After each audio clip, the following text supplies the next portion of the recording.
Hello, everybody. I can't get enough of Wagyu beef.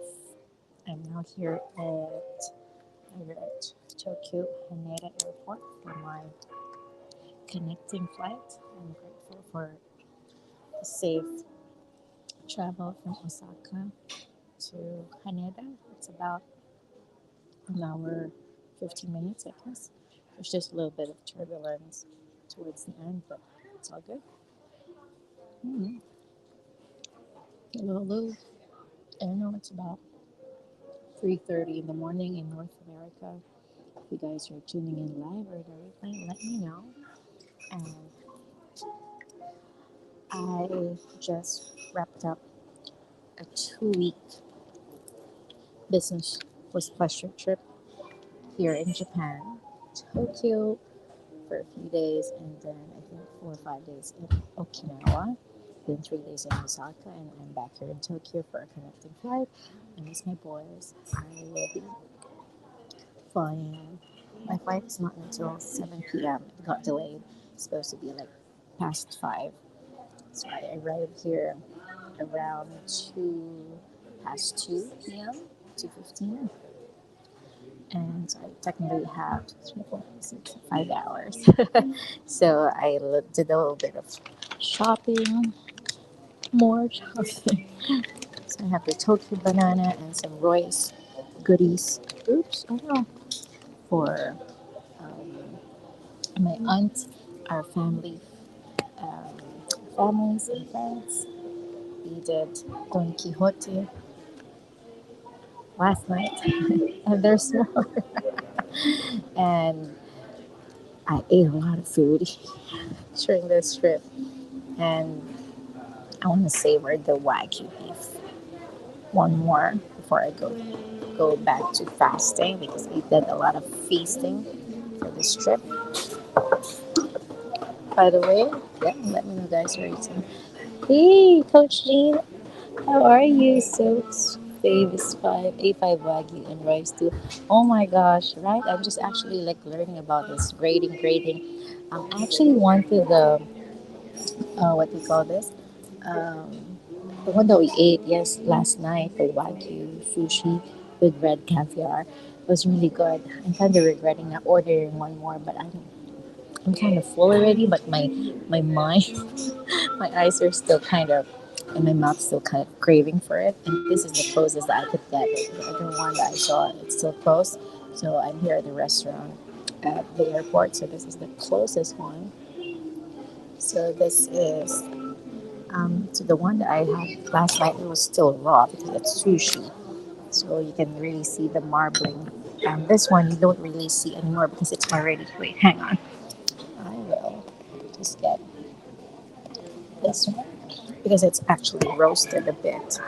It's like medium rare. Look at this. Look at that. This is Kagoshima Wagyu roast beef with wasabi sauce. So the wasabi sauce, it's interesting. It's why I was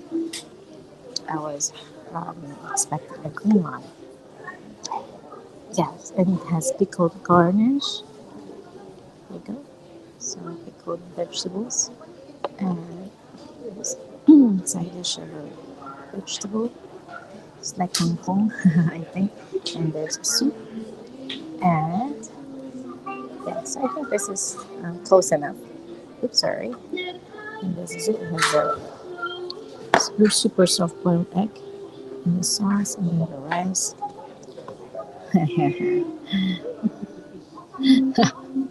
Right. I know, Jane. That's why I did a lot of fasting, like I think 7 days straight before flying here. I lost that was a quick, you know, water weight loss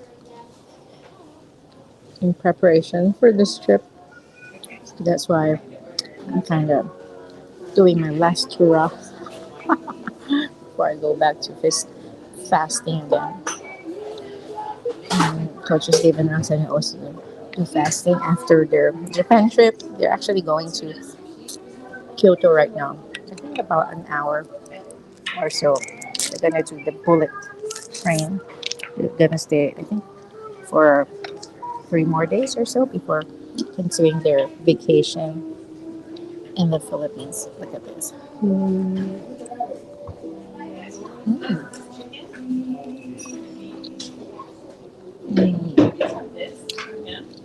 I've been doing a lot of live food vlogging. So good. I'm so grateful I'm able to experience things like this. I can't wait to bring my boys to Japan. They're gonna love it. Of course, it's gonna be a different one. We'll go to Disneyland for sure, and they all love um, steak. So for sure, they will love Wagyu, especially our eldest son. Wow. I was computing last night. I was like, what was the Wagyu sushi that I ordered last night? Why was it cheap? Like $7, $8 Canadian. And then I realized like per piece, it's relatively cheap. And then I realized Wagyu beef originated, they're being raised and bred here in Japan. So no wonder it's very cheap here, relatively. I don't remember tasting like an authentic. Maybe I did, but I don't remember. Maybe I just. Oh, I'm just seeing the Wagyu beef burger, so I don't know if it's even authentic from the groceries. But I think this last night was the first time I ate like Wagyu sushi. Like you can see the marbling, it melts in your mouth. This one is a bit because it's already roasted, so it doesn't like melt already, but it's still good. It's still tender. Yesterday's experience was just immaculate. Oh my god. Well, I want to share with you.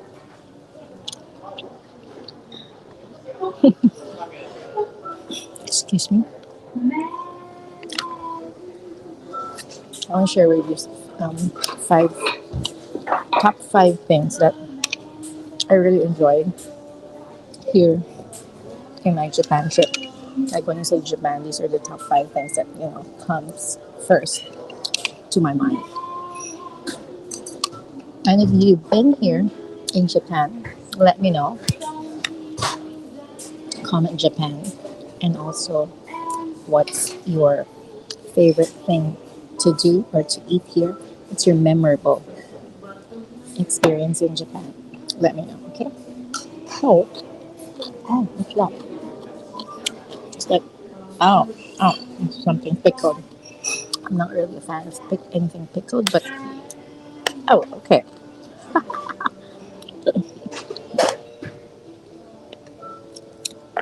First one is when you say Japan, I think most can relate here is the Japanese toilet, the bidets.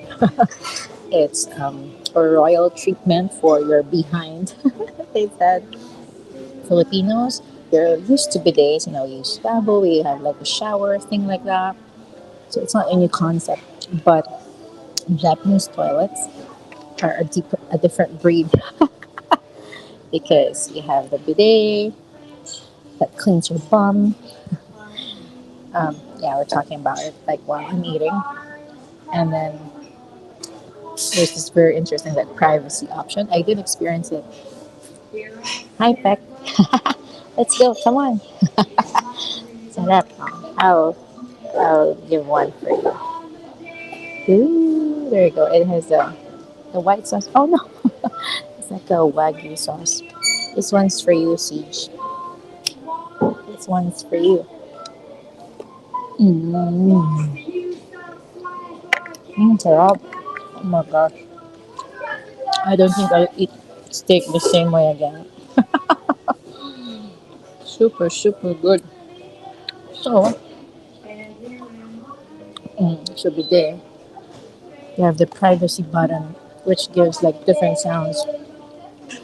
Before I remember, like 8 years ago when I came here, they have like chirping sounds, forest sounds, water sounds. But now mostly I can only hear like water sounds. So if you want to do number two and you want to have like a privacy sound, you can press that button and then also increase the volume or lower the volume. So it's interesting. And the seats are warm. Although I don't appreciate the warm seats during this trip, maybe because it's summer, but when I came here, Feb 2016, so it's still winter back then, I super appreciate the warm seats. Maybe that's applicable also in Canada during winter. So that was that Japanese bidet. You should experience that. Maybe all of the households here, even the public toilets, like every single place that we went to that has toilets, they all have the Japanese bidet.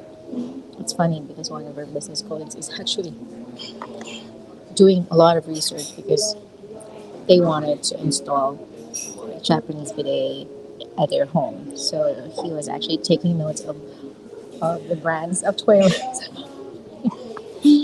That's how funny and good it is. So that's number one. Number two is the Osaka. Oh, really? Is it? It is the best Wagyu beef in Osaka. Siege. Oh, must be because we were in Osaka last night. Yeah, it's so good. I regretted not ordering it again. So this is the closest. Second one is the onsen experience. I know it's a when I booked my hotel in Shinjuku, I know it has this onsen, so it's a traditional hotel with the tatami mats. It's like a modern and at the same time traditional Japanese inn. So it's an onsen ryokan. The literal translation is it's an inn with a traditional hot spring, Japanese hot spring.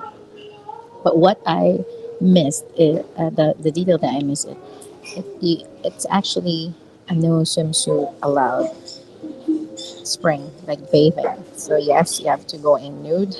That was funny. That was quite an experience. So when I first went there, I was like excited. I know it's a hot spring. I was tired because at the hotel it opens like from I think 10 p.m. to 2 in the morning. So at the end of the day, I was getting ready. I was so excited.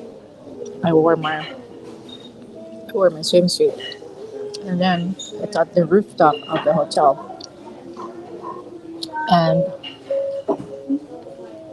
uh, inside the elevator there are instructions like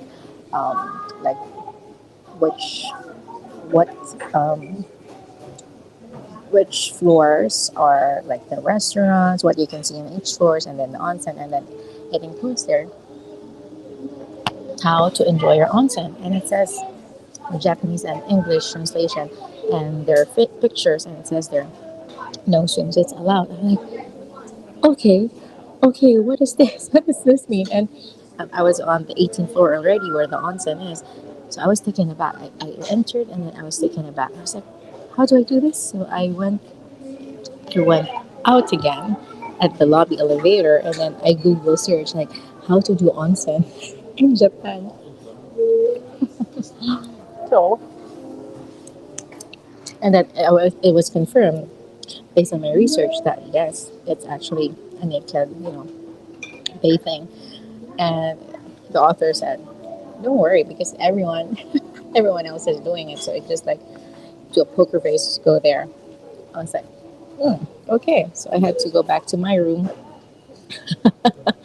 and prepare again. And then they've actually provided a robe, like a spa basket, where your robe is, a towel, and they also provided a Japanese slippers, pair of slippers. So it was quite an experience. So I went in. I was like, okay, this is it.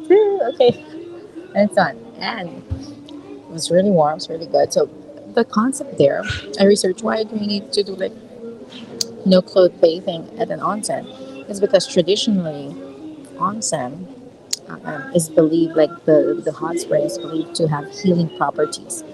So to preserve the healing properties of the water, everyone is like should be shouldn't have any clothes on because the fabric the clothes are dirty and your hair should be up. So that is the like the original concept behind that. And also, people with tattoos are not allowed. If it's that's in Canada, it's gonna be like um, what do you call that? It's like it would be like taboo if you not allow a certain specific person. But here they do not allow somebody with a tattoo because I think it's originally the yakuzas they don't allow, and yakuzas have tattoos, so they still continue that.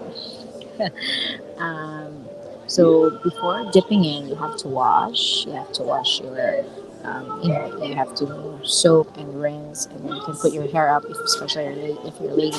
And it's separate. Males are separate from the females. So if that will make you feel better. So at the hotel that I went to, so separate yung may dalawang yeah, so separate male and females. Plus, inside the female onsen, they have outdoor and indoor onsen. So outside, it's actually preferable. And it was nighttime, and there's a bit of drizzle, so it's a cold air and it's warm water. So it's a perfect match. I love it. So I stayed there maybe staying 15, 20 minutes because it's almost closing time. And then I just rinse and wash up. And it gave me like a super relaxing sleep. So that's that. And I ended up doing it again the following day. This is very good. Hi, Feliciano. Thank you for watching. Thank you. Let's eat. You coming from France? The third one is, of course, Wagyu. Wagyu. You say Japan, Wagyu beef. Super tender. Almost melts in your mouth. Super good. Giving you that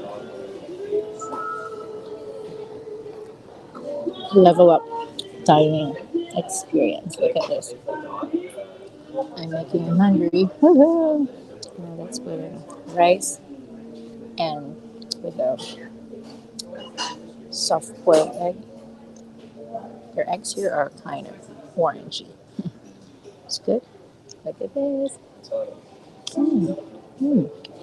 Oishi, oishi. Delicious. Japanese.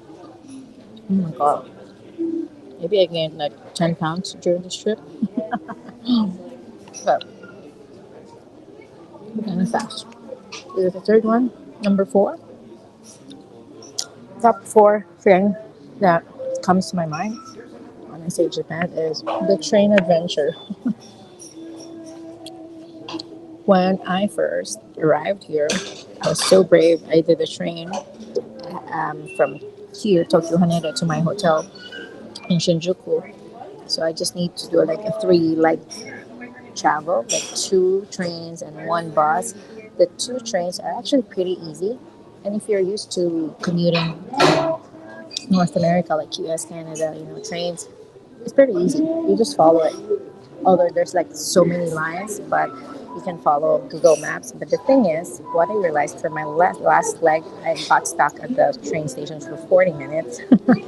Why? Because Google Maps apparently was saying a different platform to catch the bus going straight to my hotel. And the people there, the staff, are confused. Like, okay, that is not the bus that you can catch at that platform. So I was going around. The people there are saying go up, go down, go up, go down. Until one person, like a Japanese gentleman, maybe he felt like, oh my gosh, this lady's getting lost. He was kind enough to accompany me. Like he actually pulled my luggage up until like the ground floor outside, and then I was able to find the bus that I was supposed to catch. And I realized it was there all along. I was already on that floor, but the crossing guard is Japanese. He cannot understand me. We cannot understand each other.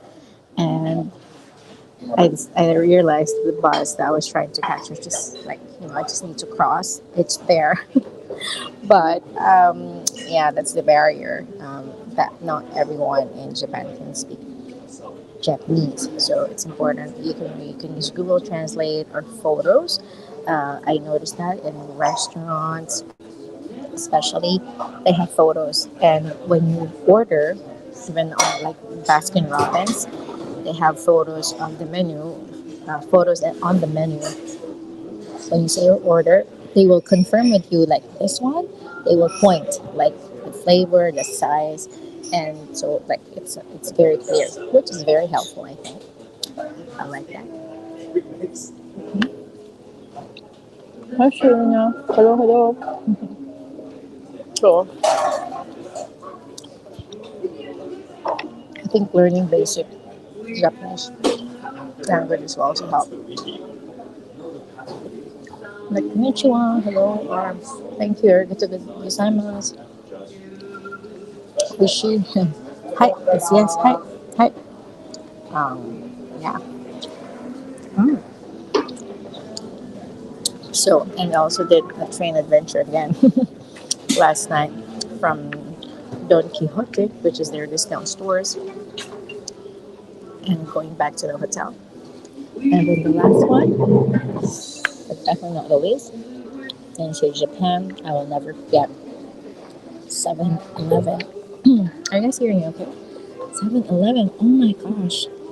I literally, like, I think my first 2 days here in Tokyo, I literally just ate most of my meals from 7-Eleven. I loaded it up with so many, like onigiri, the egg salad, the smoothie.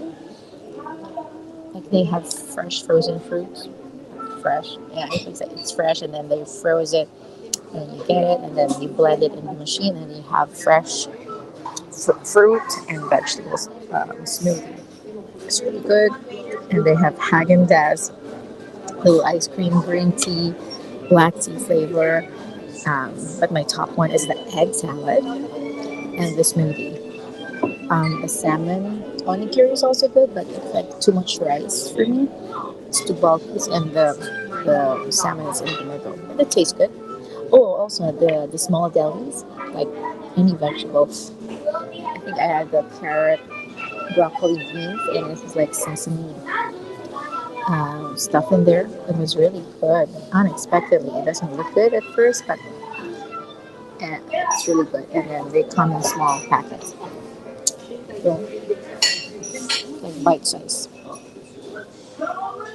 So many healthy options there. The face mask is lit. So those are the top things that I love, that I enjoyed during my this trip in Japan: the bidet, the onsen, the Wagyu, air train adventure, and 7-Eleven. And of course, not to mention all the learnings that we got from the business convention and having adventures with our business partners, business colleagues, leaders in the community. So good. I'm so grateful for all the wisdom, the experiences, food adventure, the travel adventure, the experiences, and the the meeting after and in between the meetings, the chats, the stories. You won't get that on Zooms. You won't get that on virtual meetings. Those little things that actually are sometimes like bigger than the actual meeting itself. Cheers. I think the last piece of my wagyu. Mm. Oh my god. Mm. That would be super full. Because they are kind of usually long haul flights like this, more than 10 hours, 12, 13 hours. They usually provide two main meals and a snack. So get ready to get stuffed. I usually try to stand up like for at least an hour in the duration of those flights. I love taking the window seat so I can see where we are and take photos or videos. Mm. Oh my gosh, I'm done. Just finished the veggie. It's like kangkong.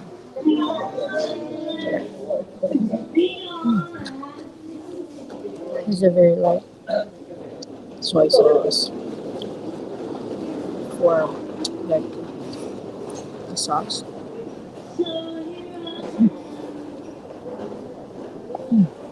What we realized here in Japan, the very huge like whole foods, fresh fish, meat, vegetables, fruit, and in the buffet of the rest of the hotels that we stayed at, so they are huge on salads. Imagine having salad in the morning. And when it comes to like they also have American dishes like bacon and then bread, butter, and sausage, egg. But when it comes to the desserts, they give it to you in small bite-sized pieces. Like usually, for example, in the Philippines or in North America, when you have a buffet, it's huge and you slice it in huge servings. Here, the servings are just like cube and it's super tiny. It's like literally a bite size.